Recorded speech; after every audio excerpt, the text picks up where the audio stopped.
Okay, so hi everyone. I thought, considering where I am with the build at the moment, I thought it'd be good to do a video and just talk about where we've got up to.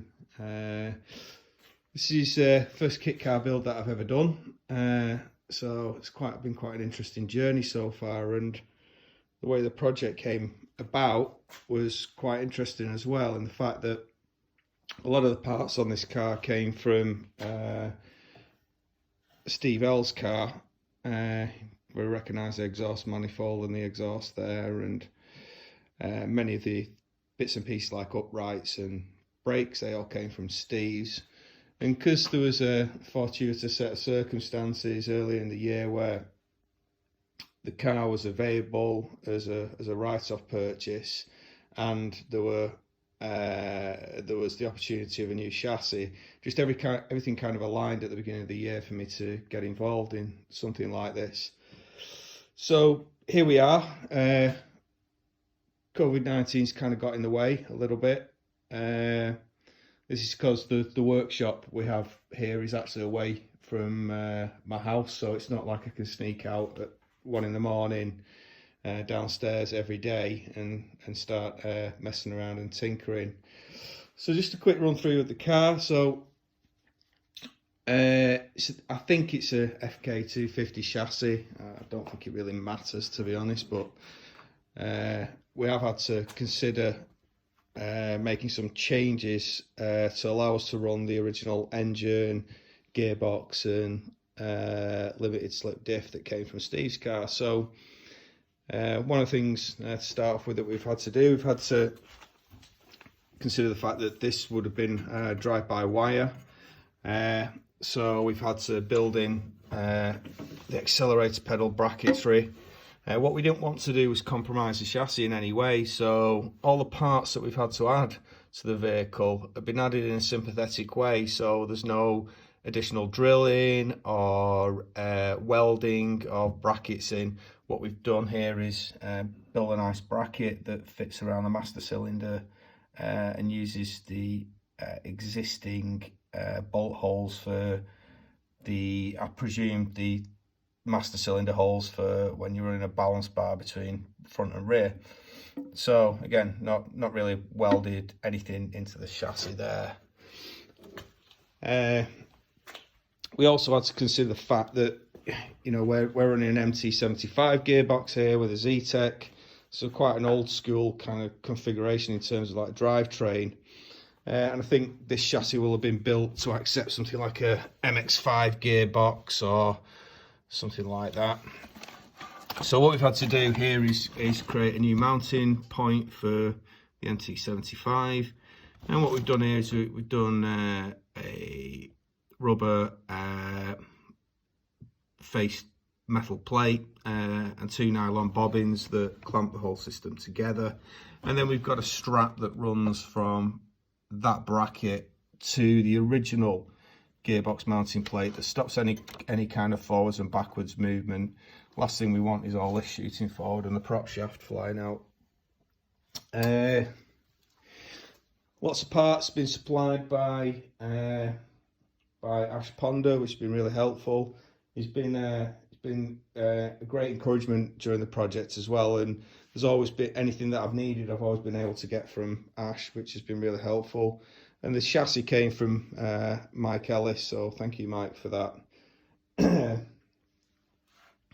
What else have we got? So thought we'd put a nice new rocker cam cover on tonight and sprayed that black. Thanks to Jim for handing that to me earlier this evening. Already cleaned up and already sprayed. Gone for the nice Motormech fittings on all the fuel system. Upgraded the fuel rail a bit from Steve's original car. And I don't know if anyone knows of Motormech, but you probably all do. But I think they make as good a quality fitting as Aeroquip, but for much less money. Obligatory Omex ECU. This people might not be familiar with. This is well, the company that makes it call it BCU. I think it's more akin to a PDU, to be honest. What it is, it distributes the power around the vehicle, controls all switching of lights on and off, fans if you need it, electric windows if you need it. Not that we're going to need it in this vehicle. And all you're running there is a big positive in, 100 amp circuit breaker, and away you go. And the rest of it's just literally all beautifully color coded loom to go to every component in the car. Fuel pumps, headlights, indicators, DRLs, you name it, it's got it really. And there's a piece of software for this that allows you to configure it from the laptop. What else have we got? Exhaust is originally from Steve's car. Apparently this sounds great. I spoke to someone this evening that said who knew the car and said it sounded fantastic. So looking forward to getting it started, to be honest, and see what happens. Oh, we stuck an Audi TT bezel around the gator. Thought that was a nice touch, and I'll probably replicate the same around the handbrake as well. If I manage to get some design time in 3D application. I just seem to be spending all my time designing parts for everyone else at the moment, which is fun. It's fun to do. It's a nice challenge.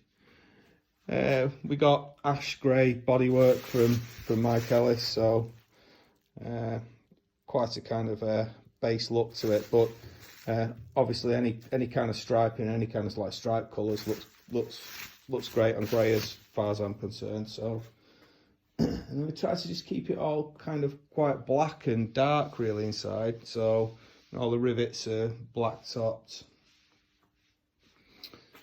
We had to do a custom lower column for this car because the more modern chassis, obviously they have a kink here and have an additional route through here. I presume that's because when you're running a Duratec, you've got all the exhaust on this side and turbo or whatever on there. So what we did was we got some new UJs, and what this does, the UJs convert from the normal spline to what's known as a D shaped column shaft, and that allowed us to get the column shaft and cut that to length, and then we just replicated the same on the other end as well. I think most people were concerned that the UJ would be quite obtuse in its angle, but it's turned out actually okay with the new rack position, so quite happy with how that's all turned out really. So hopefully that gives everyone a little bit of detail on the car. Yeah, I'll leave it there. Thanks.